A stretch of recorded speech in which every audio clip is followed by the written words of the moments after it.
Through the Go Wales scheme, we looked at my skills, things I need to improve on, things that I'm good at, and looking at career paths really, and that's how I got to pharmacy. I'm currently on my 3rd day and it's been amazing so far.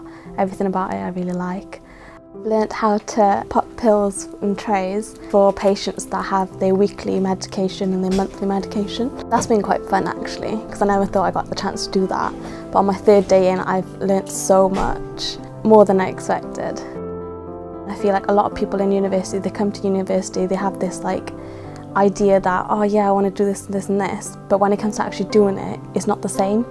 If I hadn't done this work experience, then I'd be lost, confused. I would finish university with a degree and not know where to go. Doing the Go Wales programme has kind of helped me step into the next journey of my life.